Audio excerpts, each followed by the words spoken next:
अस्सलामु अलैकुम वरहमतुल्लाहि वबरकातुहू। मैं हूं तबीब उसामा अनवर और आप देख रहे हैं हेल्थ सीक्रेट्स।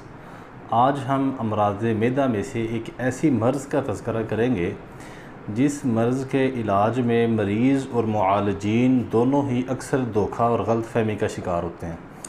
कोई इसको कब्ज़ समझता है, कोई इसको मोशन समझता है, कोई इसको क्या समझता है, कोई इसको इन्फेक्शन समझता है, कोई इसे आंतों का सोज़श और वज़न बता देता है।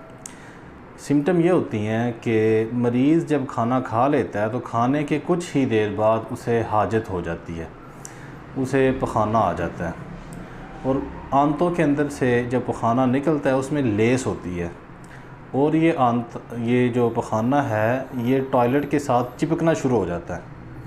इंतहाई अजीब और ख़तरनाक सा मर्ज़ है। ख़तरनाक इस तरह कि जिस बंदे को ये होगा, इलाज अगर ठीक नहीं होगा, लंबे अरसे तक चलेगा तो ऐसा मरीज़ डिप्रेशन का शिकार हो जाता है। उसकी तोंद निकल आती है, अगर तोंद ना निकले तो बहुत ज़्यादा कमज़ोर हो जाता है। बेसिकली आंतों के अंदर असाबी सोज़श होने की वजह से रतूबात की ज़्यादती हो जाती है।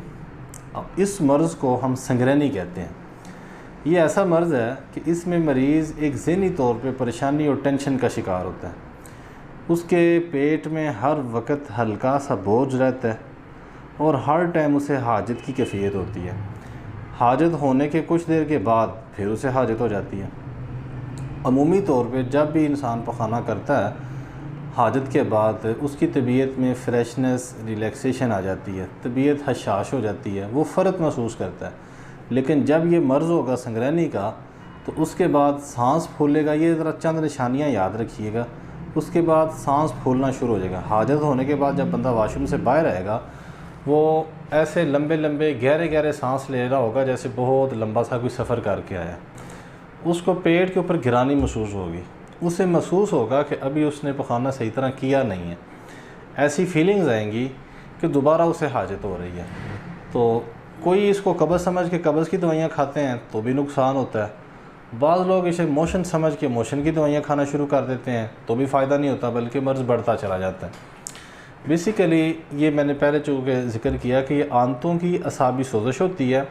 इसमें आंतों की हरकतें दूधिया सही अपना मुकम्मल काम नहीं कर रही होती। आंतों का जो फेल है वो कमज़ोर हो चुका होता है, जिसकी वजह से आंतें पखाने को मज़बूत और स्टिल करके बाहर नहीं निकालती।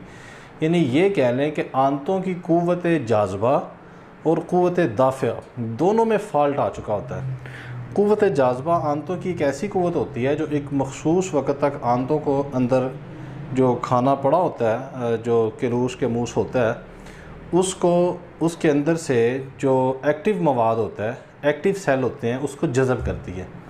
क़ुव्वत दाफ़िया ऐसी क़ुव्वत होती है जो कि फ़ुज़ला बकाया बच जाता है उसको दफ़ा करती है, रफ़ा करती है, उसे ख़ारिज करती है।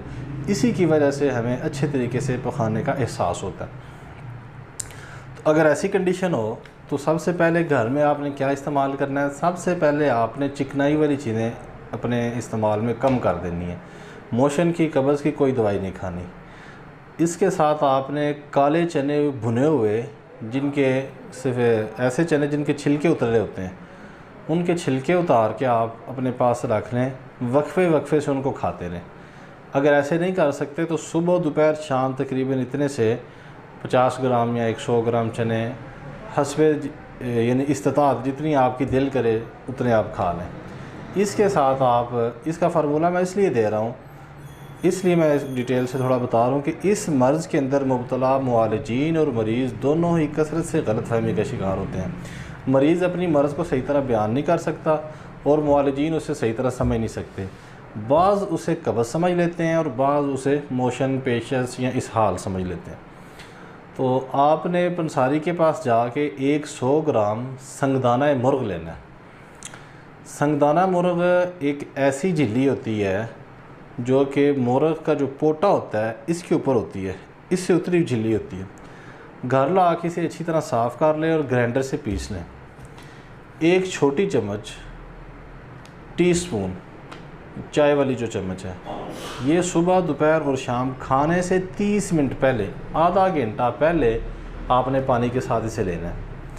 तो इंशाल्लाह चंद दिनों के अंदर, मैक्सिमम 7 दिन में आपकी ये बीमारी दूर हो जाएगी, पखाना स्टिल हो के आएगा और ऐसा करने से भूख भी लगेगी। इसकी वजह से जो इजाफी बीमारियां लग गई हैं, सर में दर्द, टेंशन, डिप्रेशन, सीने की जलन, गैस, अफारा, गैस्ट्रिक, इस बीमारी की वजह से जो आपको लग गई हैं वो भी इंशाल्लाह सारी ख़त्म हो जाएंगी। इस मर्ज़ को संगरैनी कहा जाता है, बाज़ लोग इसे IBS भी कहते हैं, लेकिन इसका जो हकीकी तिब्बी नाम जो है वो संगरैनी है। तो आज के लिए मेरा ख़्याल इतना काफ़ी है। आपको आज के टॉपिक की अच्छी तरह समझ आ चुकी होगी। इंशाल्लाह नेक्स्ट हम एक नए टॉपिक के साथ बहुत जल्द आपकी खिदमत में हाज़िर होंगे। अस्सलामु अलैकुम वरहमतुल्लाहि वबरकातुहू।